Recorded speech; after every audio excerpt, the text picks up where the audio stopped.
जय हिंद फ्रेंड्स। आज की इस वीडियो में हम लोग आपकी क्लास 11th की जो बुक है हॉर्नबिल, उसका जो पहला चैप्टर है जिसका नाम है the portrait of A lady, और इसके लेखक है खुशबंत सिंह जो पाकिस्तान के रहने वाले हैं, और इसका हम हिंदी अनुवाद देखने वाले हैं। तो इसका मतलब क्या होता है? द पोर्ट्रेट का मतलब होता है चित्र, शब्द चित्र, ऑफ ए लेडी माने एक महिला का। देखिए, शब्द चित्र उसे बोलते हैं जैसे मेरे पास कोई तस्वीर नहीं है मगर मैं आपको बता रहा हूँ कि कोई व्यक्ति ऐसा है, उसको बोलते हैं शब्द चित्र। या आप इसको स्केच भी बोल सकते हैं।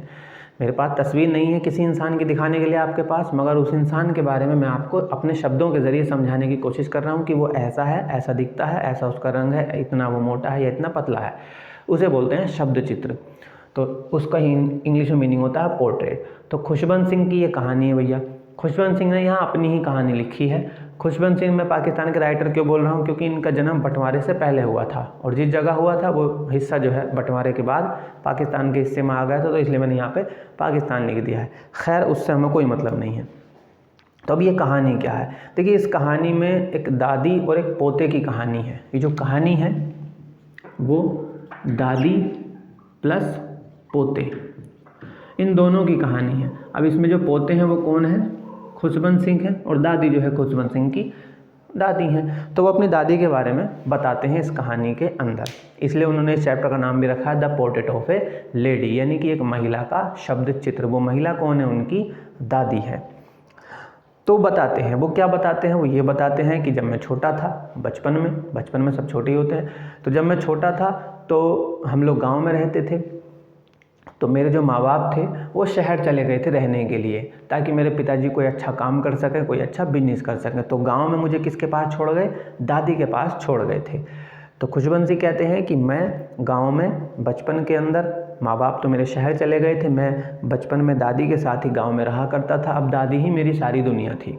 दादी ही मुझको खिलाती थी, दादी ही मुझको पिलाती थी, दादी ही मुझे कहानियाँ सुनाती थी, दादी ही मुझे नहलाती थी, दादी ही मुझे सुबह उठाती थी, दादी ही मुझे तैयार करती थी, दादी ही मुझे भोजन ला कर देती थी, दादी ही मुझे स्कूल ले जाया करती थी।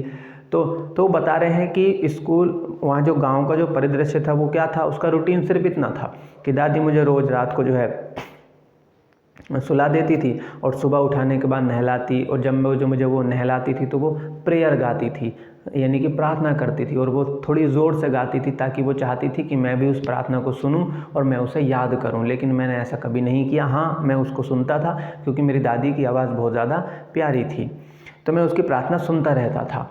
फिर दादी मुझे जो तख्ती होती है उसको साफ़ करके देती थी, फिर एक इंक की एक डिब्बी, और उसके अंदर एक लाल पेंसिल डाल कर देती थी, ताकि, क्योंकि पुराने ज़माने में उससे लिखते थे, इंक में एक लकड़ी को डुबो कर तख्ती पर लिखा जाता था, बाद में उस तख्ती को साफ़ कर दिया जाता था। इस तरह की पढ़ाई होती थी पुराने ज़माने में।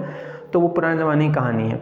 तो वो मुझे लाती थी, फिर उसके बाद वो रात की बासी रोटी पर थोड़ा मक्खन लगा देती थी, उसको गर्म करके, और उस पर थोड़ी चीनी डाल के उसको मोड़ कर जो है मुझे खाने के लिए देती थी। और इस तरह से फिर वो मेरे साथ स्कूल चली जाती थी, और मैं स्कूल में पढ़ता था, और सभी बच्चों के साथ में स्कूल के पास में ही मेरा मंदिर था, और उस मंदिर के अंदर मेरी दादी बैठकर धार्मिक किताबें पढ़ती, धार्मिक पुस्तकें पढ़ती थी। अब यही रूटीन चलता था रोज़ डेली। दादी मुझे सुबह उठाती, नहलाती, धुलाती, तैयार करती, भोजन कराती, और मेरे साथ स्कूल चली जाती थी, और दोपहर को छुट्टी होने के बाद वापस आती, और शाम को फिर वही सब रूटीन था। और ये 1 दिन, 2 दिन, 4 दिन, 5 दिन, धीरे धीरे महीने, साल जो है इसमें बीतते चले गए। यानी कि ये गांव का रूटीन था। तो गांव में क्या रूटीन था? दादी नहलाती, धुलाती, मुझे उठाती और भोजन खिलाती, और साथ में कुछ बासी रोटी अपने साथ ले लेती थी, ताकि जब हम छुट्टी में दोपहर को घर वापस आते थे तो गांव के जो कुत्ते थे उनको बासी रोटी डाल दिया करती थी, तो वो हमारे पीछे पीछे जो है गांव तक आ जाया करते थे। साथ में वो ये भी बताते हैं कि मेरी दादी इतनी ज़्यादा बूढ़ी थी कि मैंने जब से होश संभाला है, और मैंने उसको इतनी ही बूढ़ी देखा है, वो कभी बूढ़ी हुई नहीं। वो इतनी ही छोटी सी थी, हल्की सी मोटी थी, और एक हाथ जो है कमर के पीछे लगाए रहती थी, हमेशा सुंदर सफ़ेद कपड़े पहनती थी, और एक माला उसके हाथ में रहती थी, उसके दाने वो जो है गिनती रहती थी। और गांव का जो घर था उसमें जहाँ अंगीठी थी, अंगीठी के ऊपर, दीवार के ऊपर एक चित्र लगा हुआ था जो मेरे दादाजी का था, और दादाजी की एक बड़ी सी जो है दाढ़ी थी, और वो काफ़ी जो हट्टे खट्टे दिख रहे थे। एक पगड़ी उन्होंने बांधी हुई है, और तंग फिटिंग, यानी कि यहाँ से टाइट और बीच में से जो हल्के ढीले कपड़े होते हैं अंग्रेज़ों वाले, वो पहनते थे। और उन्हें देख कर लगता नहीं था कि वो कभी जो है रहे होंगे, क्योंकि उन्हें देख कर ऐसा लगता था कि वो बहुत ज़्यादा बुज़ुर्ग हैं, यानी कि वो लगता नहीं था कि वो मेरे दादी के जो है पति थे। तो इस तरह की वो बात अपने दादा के बारे में भी कहते हैं और साथ में दादी के बारे में कहते हैं कि दादी को मैंने हमेशा से बूढ़ा ही देखा और इतना ही बूढ़ा रहा, इतनी ही बूढ़ी वो रहीं। खैर, वो सुंदर सफ़ेद कपड़ों में घर में घूमती रहती थी। ये गाँव का परिदृश्य था। फिर गांव से कुछ समय के बाद मेरे माता पिता ने मुझे और दादी को वापस जो है शहर में बुला लिया। अब क्या हुआ, शहर में जाने के बाद वो कह रहे हैं कि अब मैं बस से स्कूल जाता था और मैं एक इंग्लिश मीडियम में पढ़ता था। तो अब गांव में जितना मैं दादी के साथ में रहता था, शहर में मैं उतना दादी के साथ में नहीं रहता था। अब गांव में कुत्ते भी नहीं, गांव में जैसे कुत्ते थे तो शहर में कुत्ते नहीं थे। तो अब दादी के पास काम क्या था। तो मैं तो सुबह बस से चला जाता था। तो दादी क्या करती थी, दादी वहाँ उस बरामदे में बैठकर, यानी कि जो शहर का घर था उसके बरामदे में बैठकर चिड़ियों को भोजन कराती थी। छोटे छोटे टुकड़े रोटी के तोड़कर चिड़ियों के लिए फेंकती थी और चिड़ियाँ जो है उन भोजन को आकर उठाती थी, खाती थी। और कभी कभी दादी जो है चरखा चलाना भी दादी ने शुरू कर दिया था और हमेशा प्रार्थना करती रहती थी। तो अब शहर का परिदृश्य क्या है, वो शहर में बता रहे हैं कि अब मुझे दादी, अभी मैं वहीं रहता हूँ, दादी के साथ में रहता हूँ। दादी मुझे अभी भी नहलाती है, धुलाती है, तैयार करती है, लेकिन अब मेरे साथ वो स्कूल नहीं जाती है, क्योंकि अब हम दोनों के बीच में जो एक रिश्ता था वो थोड़ा सा जो है उसमें दूरी आ गई है। धीरे धीरे समय बीता, दादी अब अपना घर रहती है और चिड़ियों को भोजन कराती है शाम के टाइम थोड़ी देर के लिए, आधे घंटे के लिए, और बाकी टाइम वो चरखा चलाती रहती है और यही उसका दिन बीतता है। फिर और समय बीतता है तो खुशबंसी कहते हैं कि फिर मैं डिग्री कॉलेज पढ़ने के लिए चला गया, विश्वविद्यालय। तो फिर मुझे एक अलग कमरा दिया गया। अब दादी और मेरे बीच में लगभग बहुत ही कम बात होती थी, क्योंकि अब मैं रात को भी अकेला रहता था और दिन में भी अपने काम में लगा रहता था। पर दादी ने इस अकेलेपन को स्वीकार कर लिया था। दादी अपना चरखा चलाती पूरे दिन, थोड़ी देर चिड़ियों को भोजन कराती और अपना प्रार्थना करती, और ऐसे ही दिन बीतते चले गए। फिर एक समय आया जब मैं विदेश जाने के लिए तैयार था। 5 साल के लिए मुझे बाहर जाना था। तो मुझे इस बात का डर था कि शायद जब मैं वापस आऊँगा तब शायद दादी को मैं नहीं पाऊँगा, क्योंकि दादी बहुत ज़्यादा बूढ़ी हो गई थी। लेकिन ऐसा बिल्कुल भी नहीं हुआ, बल्कि दादी ने इस बात को अच्छे से स्वीकार किया और मुझे छोड़ने के लिए स्टेशन पर आई। उन्होंने मेरे माथे पर किस किया, मुझे गले लगाया और मुझे वहाँ से विदा किया। और जब 5 साल बाद मैं वापस लौट कर आया तो मैंने दादी को ठीक वैसा ही, बिल्कुल वैसे का वैसा ही जैसा मैं 5 साल पहले छोड़ के गया था, दादी उसी तरह की दिख रही थी और स्टेशन पर खड़ी थी और मुझे लेने के लिए आई थी। मैं दादी को देखकर बहुत खुश हुआ और हम लोग घर गए। घर जाने के बाद आज पहली बार ऐसा हुआ था कि दादी ने प्रार्थना करनी बंद कर दी थी और मैं बड़ा हैरान था। उसने प्रार्थना करनी क्यों बंद कर दी थी, तो दादी ने क्या किया, आसपास की जो महिलाएं थी उनको इकट्ठा किया, एक पुरानी ढोलक ली और उसको पीटना शुरू कर दिया और योद्धाओं के घराने के गीत गाने शुरू कर दिए। उसने इतने गीत गाए कि मुझे और मेरे मम्मी पापा को उन्हें रोकना पड़ा कि आप इतना गीत क्यों गा रही हैं, आप रुक जाइए, बहुत हो गया है, बस इस उम्र में इतना सब कुछ अच्छा नहीं लगता है। खैर, हमने उनको रोका और वो हमारी बात मान गई। फिर अचानक ही उनकी तबीयत ख़राब हो गई और हमने डॉक्टर को बुलाया। डॉक्टर ने कहा कि कोई बात नहीं, वो सब ठीक है और बुखार है, जल्दी ही उतर जाएगा। फिर अगला दिन आया। अगले दिन भी डॉक्टर ने देख के कहा कि हाँ सब कुछ ठीक है, जल्दी ही ठीक हो जाएंगी। लेकिन दादी ने कुछ और कहा। दादी ने हम सबको बुलाया और हमसे कहा कि मेरा अंत जो है निकट आ गया है और मैंने कल से प्रार्थना भी नहीं की है और मैं अपने जीवन के इस अंतिम समय में प्रार्थना करनी चाहती हूँ और मैं तुम सबसे विदा लेती हूँ और अब तुम सब चुप बैठे रहो, मैं जो है प्रार्थना करना शुरू कर रही हूँ। और हम सब दादी के चारों तरफ रो रहे हैं, दादी को समझा रहे हैं कि ऐसा कुछ नहीं है, सब ठीक है। पर दादी हमारी बात नहीं मान रही हैं और वो जो है अपनी माला गिनती हैं और हमारे सोचने से पहले ही दादी के होंठ हिलने बंद हो जाते हैं और माला उनके हाथ से गिर जाती है। हम समझ जाते हैं कि दादी अब इस दुनिया से जा चुकी हैं।